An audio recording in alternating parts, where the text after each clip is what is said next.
quero te atualizar também sobre a troca entre São Paulo e Botafogo, novidades importantes. Falo sobre as tratativas com o Botafogo e também por Gaston Ávila. Para completar, novidades no São Paulo em relação a reforços. Isso sem falar de mercado, bastidores, finanças e muito mais. Fala aí pessoal, sou Jorge Nicola, bem-vindos a mais um vídeo do canal, sempre bom ter vocês por aqui, sem perder tempo, pedir para deixar like, se inscrever no canal e ativar as notificações. Bora falar agora sobre a troca entre São Paulo e Botafogo, quero trazer atualizações importantes. Essa troca não deve mais acontecer com 3 atletas para cada lado. Atualização da manhã dessa quinta-feira indica que o São Paulo vai mandar 2 jogadores para o Botafogo e vai receber outros 2 jogadores. Os alvos do Botafogo estão definidos, Ferrarese e Pablo Maia. O São Paulo ainda não conseguiu bater o martelo em relação aos 2 jogadores do Botafogo e é isso que impede no momento que um martelo seja batido. Pois bem, os alvos do São Paulo são Marlon Freitas e Savarino. O Botafogo não gostaria de perder nenhum desses atletas, mas permitiu que o São Paulo conversasse com os representantes dos jogadores para ver se o tricolor consegue avançar. Marlon Freitas, volante, titular absoluto desde que foi contratado pelo Botafogo. Savarino fez um ano ruim, mas havia sido extremamente importante na temporada de 2024. Queria descartar que Joaquim Correia e Vitinho, outros nomes especulados, estão praticamente descartados. O Correia não quer se mudar para São Paulo, enquanto o Vitinho disse que só toparia conversar a partir de janeiro. Ele dá prioridade para propostas que vêm da Europa, até por isso esse delay, você espera que o lateral direito, que já foi da seleção, demandaria. Para completar, registrar que a especulação de Brenner continua. Há quem garanta até que o Brenner foi flagrado almoçando numa churrascaria com o Rui Costa. O São Paulo assegura que o atacante, formado no próprio clube, não será contratado. Quero te contar também que essa história de um camisa 10 próximo do tricolor não confere, pelo menos segundo o São Paulo. E para completar, falei para vocês no vídeo da tarde dessa quarta-feira que as negociações com Gaston Ávila deram uma complicada, certo? Pois bem, o Antwerp da Bélgica e um time da Major League Soccer entraram em contato com a Ajax para também avançar na contratação do zagueiro argentino de 24 anos de idade. Preciso te atualizar agora sobre o São Paulo, novidades a respeito de reforços para o tricolor. A primeira informação não é boa. São Paulo e Ajax não avançaram na transferência de Gaston Ávila, zagueiro argentino de 24 anos de idade que esteve emprestado ao Fortaleza em 2025. São Paulo havia sugerido ao Ajax mesmo modelo de negociação, empréstimo de uma temporada com metade dos salários pagos por cada um dos times. O Ávila ganha R$720 mil por mês. Na tarde dessa quarta-feira consegui a informação com uma pessoa do São Paulo de que as tratativas esfriaram. O Ajax não tem demonstrado muita intenção em liberar o jogador por empréstimo. A ideia seria algo relacionado à venda e o São Paulo não pretende fazer um investimento de algo na casa dos 6 milhões de euros. Era essa a opção de compra que o Fortaleza tinha. Diante desse cenário, o São Paulo talvez precise esperar. Pela falta de propostas de compra do Gaston Ávila junto ao Ajax, para que o tricolor possa, em algumas semanas, retomar essas conversas e buscar um empréstimo do jogador. Ele é o plano A do São Paulo para a zaga, por ser jovem, só 24 anos de idade, ter boa capacidade técnica e chegando sem custos, ele viria por empréstimo. Outra informação importante no São Paulo. Na noite dessa quarta-feira está marcada uma nova rodada de conversas entre o Tricolor e o Botafogo. O objetivo é tentar chegar a um consenso em relação àquela troca que pode ser até tripla. São Paulo havia insistido nas contratações do Savarino e do Marlon Freitas, que não pretendem trocar o Rio por São Paulo. Diante disso, Tricolor e Botafogo tentam achar uma combinação que possa render essa troca. Perguntei para essa pessoa do São Paulo com quem conversei sobre contratações qual o termômetro, a expectativa, a esperança dela em relação a essa negociação. Se pode haver, por exemplo, uma única troca, 2, ou se a gente deve ter 3 mesmo. E o que eu entendi é que o São Paulo vai batalhar para ter pelo menos 3 jogadores envolvidos nessa negociação. Ação do Cuiabá contra o São Paulo pelo menino Gustavo. Leonardo Limeira tem a impressão de que esse assunto ele foi extinto depois de um acordo entre os clubes. Quer ver? Vou até mandar uma mensagem para o Cristiano Dresch. Cristiano, boa noite. Bem por aí. Você retirou aquela ação contra o São Paulo por causa do Gustavo? Só para explicar, o São Paulo tinha pego um jogador do Cuiabá por empréstimo para a base e havia uma cláusula no contrato de empréstimo prevendo que o São Paulo seria obrigado a pagar uma multa de R$ 1 milhão ao Cuiabá caso esse atleta fosse utilizado. O pessoal do São Paulo comeu bola, não percebeu a existência dessa cláusula e pôs ele para jogar poucos minutos finais. E aí o Cuiabá passou a cobrar essa grana. Eu soube na época que o Douglas Schwartzman, esse mesmo pivô da mais nova confusão envolvendo o escândalo lá dos camarotes, entrou em contato com o Cristiano, eles acertaram a compra do Gustavo para o São Paulo, e aí eu acho que o São Paulo deixou um percentual a mais, mas estou conferindo aqui com o Cristiano Dresch do Cuiabá, tá bom? Tá? Gustavo R10, além do Daniel, qual o meia que o São Paulo está avançado? Pois é, essa notícia repercutiu como uma bomba ao longo do dia, mandei mensagem para uma fonte do São Paulo que me assegurou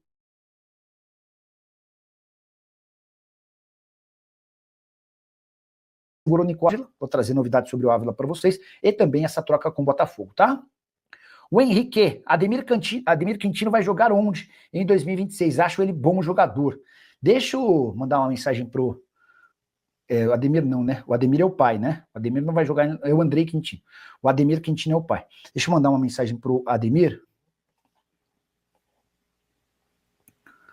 Alô? Para quem está chegando agora, eu vou fazer um breve resumo do que eu já contei sobre o Tricolor. São Paulo e Botafogo têm uma reunião para essa quarta-feira para debater em relação à troca. O São Paulo garante não ter nenhum meio atacante próximo, como se especulou, e assegura que o Brenner não será contratado, tá? O Daniel Lian chegou a dizer que o Brenner foi visto numa churrascaria com o Rui Costa, não tem a possibilidade de confirmar ou desmentir, mas o São Paulo afirma que o Brenner não será contratado. Sobre o Gaston Ávila, zagueiro argentino de 24 anos de idade, até contei mais detalhes no vídeo de agora à tarde. O São Paulo havia feito uma proposta ao Ajax de empréstimo de 1 ano, empréstimo gratuito, com 100% dos salários, com 50% dos salários pagos pelo São Paulo, 50% pelo Ajax. A proposta foi recusada. Então, nesse momento, há um entrave, há uma trava nessa negociação, tá bom? O William Fernando quer saber se procede que o São Paulo vá atrás de outro goleiro. Não faz parte das prioridades. São Paulo quer um lateral, um zagueiro e um camisa 10 como prioridades, depois atacantes. Bora para o segundo superchat da noite. SAF no São Paulo pode rolar em 2026? Júlio Casares está mais ameaçado do que nunca na presidência do São Paulo, né? Pressão e erros de todos os lados, o último deles envolvendo sua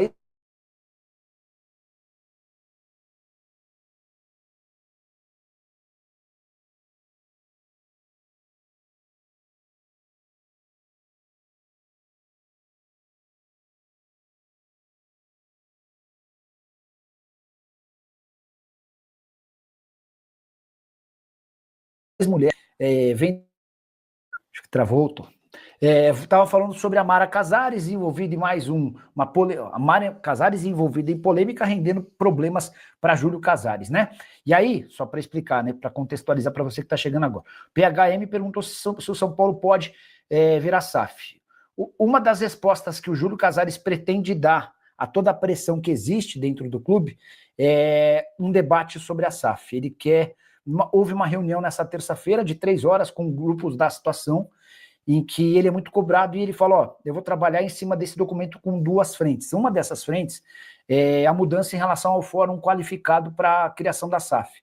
Para que o São Paulo se torne uma SAF, há necessidade de aprovação de um fórum bem específico, que dificilmente aprovaria. Então o Júlio está batendo na tecla de que quer fazer do São Paulo uma SAF. Não estou botando fé de que essa história vá adiante, tá? Estou sendo sincero, estou dando a minha opinião, não há vontade política de membros do Conselho e companhia em relação a esse sentido. Jefferson Matos, o São Paulo tem conversas evoluídas por um meio-campista, ainda não revelado para 2026. O jogador foi avaliado por Crespo e Muricy. Zanqueta falou. Jefferson, conversei hoje à tarde com uma pessoa do São Paulo e tenho várias informações sobre o mercado do tricolor. Quero começar respondendo sobre essa. Essa fonte do São Paulo, super envolvida nas tratativas, assegura que não há nenhum meio atacante perto de virar reforço, tá? Nenhum. Sugeriu-se, inclusive, que a negociação estava mais próxima do que a do Danielzinho. O Danielzinho está cravado, está fechado, vai ser jogador do São Paulo. E não há nenhum meio atacante perto. Outra notícia que surgiu nas últimas horas, acho que foi o Daniel Lian. jornalista da Jovem Pan, ele contou que o Rui Costa, o executivo de futebol do São Paulo, foi visto numa churrascaria almoçando com o Brenner, tá? Ontem, terça-feira, o Alexandre Zanqueta, não, o Alexandre Pretzel, meu amigo, contou que o Brenner tem negociações avançadas com o São Paulo. Essa minha fonte do São Paulo só reafirmou o que disse uma outra fonte ontem. Não há nenhuma negociação com o Brenner, tá? Nenhuma. Daqui a pouco eu falo sobre Gaston Ávila e também da troca envolvendo Botafogo e São Paulo. O Barney Stinson. Nicola, sabe quem é o meia que o São Paulo está negociando? E as chances de o Brenner vir? Caramba, respondi exatamente as duas perguntas feitas. O São Paulo assegura que não há nenhum meia encaminhado ou engatilhado, tá? Embora a especulação tenha sido bem grande. E sobre o Brenner, ele pertence ao Udinese, esteve emprestado ao Cincinnati, enquanto pôde jogar foi bem, 10 jogos e 6 gols, mas ele jogou muito pouco, ficou muito pouco à disposição, deve voltar para o Udinese. Acho até que o Brenner vai virar reforço de um time brasileiro, não tem espaço no futebol europeu, não tem tanto espaço no futebol americano e tem alguns clubes brasileiros de olho nele. Por que o São Paulo alega não ter interesse na contratação do Brenner? É importante explicar. Primeiro que haveria necessidade de um investimento relativamente alto. Depois, porque ele chegaria para brigar por uma posição que o São Paulo tem 3 centroavantes. O Caleri está voltando, o André Silva está voltando e o Rian Francisco também. E o Rian pode ser a menina dos ovos de ouro. E alguém que, se tiver oportunidades, pode render uma grande venda no ano que vem. Você vai trazer um 4º centroavante, então não faz parte das prioridades do São Paulo para 2026. Beleza? Mário César Hiroshi. Nicola, você sabe se na troca com o Botafogo os jogadores do São Paulo aceitaram ir? Vou falar sobre a troca do Botafogo. A ideia era guardar um pouquinho as informações, vocês vão perguntando, a gente vai soltando, não tem problema nenhum, tá? E se pintarem perguntas novas, a gente já repassa para as fontes. São Paulo e Botafogo tem uma reunião marcada para essa noite, tá? O que essa pessoa do São Paulo me contou é que a reunião virtual aconteceria entre o fim do jogo do Flamengo com o PSG e antes da bola rolar para Corinthians e Vasco. Não que os dirigentes de Botafogo e São Paulo precisem assistir aos jogos, mas por uma questão de conveniência, optou-se por fazer essa reunião no intervalo dos 2 jogos. O jogo do PSG com o Flamengo, que foi para pênaltis, acabou por volta de 5 da tarde. Corinthians e Vasco se enfrentam às 9h30. Então, é possível até que a reunião esteja acontecendo enquanto eu falo com vocês. São Paulo e Botafogo não desistiram da troca, tá? Só que eles estão buscando uma equação, nomes que tornem o negócio equilibrado e que seja aprovado. O São Paulo, quando foi... Primeiro que o movimento começa com o Botafogo. Botafogo procura o São Paulo pedindo um empréstimo com opção de compra do Ferrarese. São Paulo disse, cara, empréstimo não nos interessa, a gente não vai abrir mão de um jogador que vai ser emprestado e depois pode ser vendido, não interessa. Botafogo veio com proposta para comprar o Pablo Maia.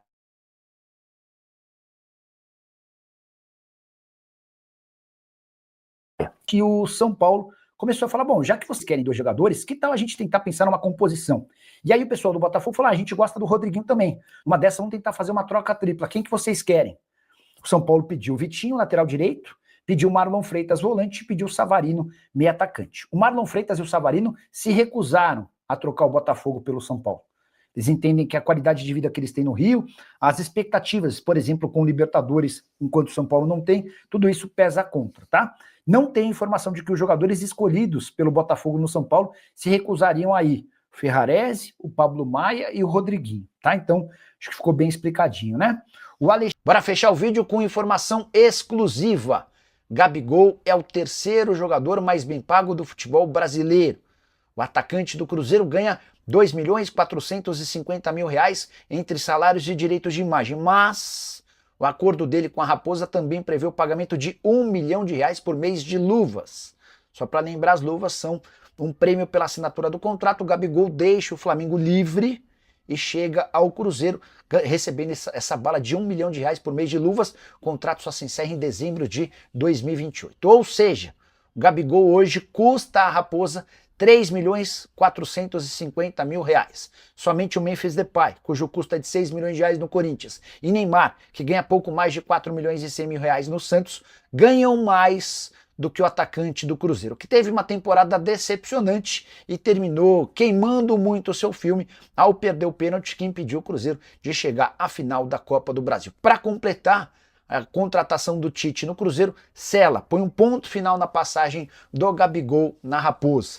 Gabigol que tem 134 milhões de reais a receber do Cruzeiro até dezembro de 2028, e esse é o grande entrave para a saída dele. Que ele sairá, isso é líquido e certo, mas em qual condição? Empréstimo com o Cruzeiro ajudando com os salários?